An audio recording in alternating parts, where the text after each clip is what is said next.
Now, you know I don't speak German, so I'm just trying not to be biased.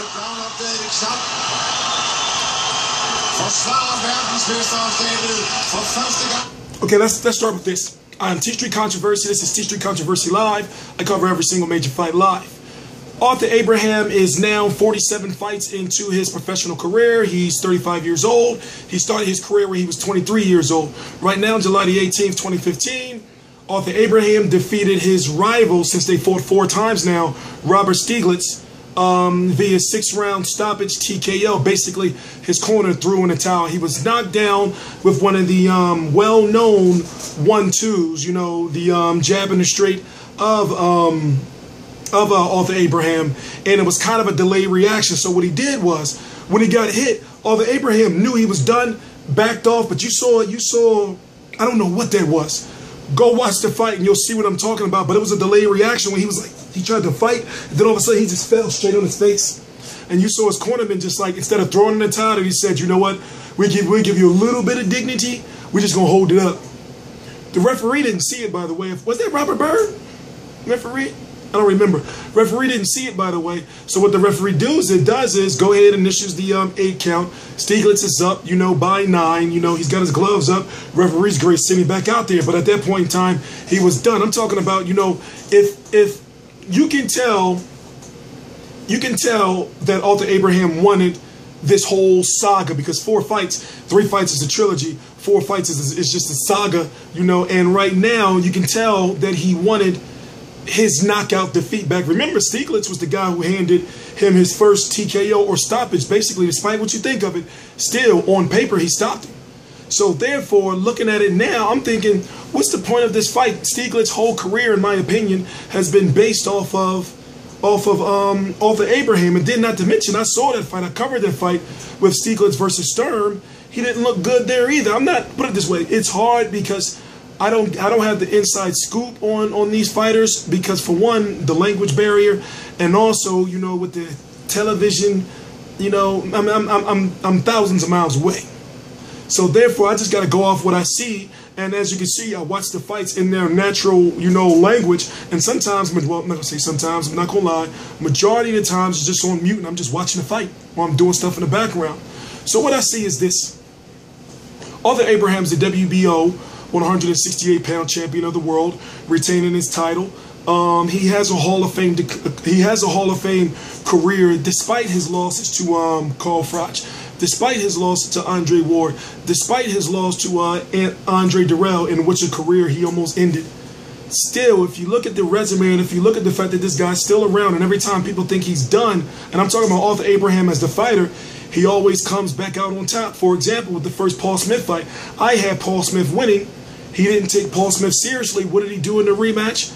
He beat Paul Smith up. I mean, he didn't really beat him up, but he won cleanly and convincingly. Here's the other thing. You got Andre Ward, who's the WBA Super World Champion at 168 pounds, but fighting at 175, well, 172-pound catchweight against Paul Smith. Paul Smith just said, fuck it, weighed in at 176. I guess he knew he was going to lose, or he wanted to use a weight advantage against Andre Ward. Whatever the case may be, it looks like Andre Ward has no, put it this way, he doesn't plan on returning to 168 pounds, especially since Golovkin won't fight him. So I look at it like this. Could Arthur Abraham be a good candidate for PBC on Spike TV?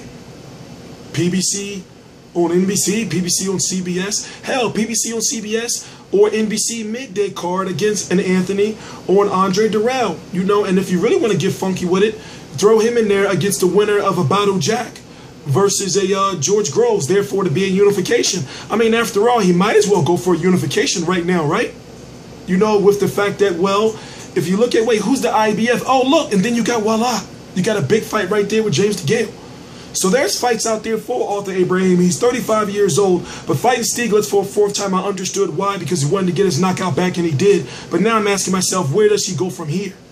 You see what I'm saying? Where does he go from here?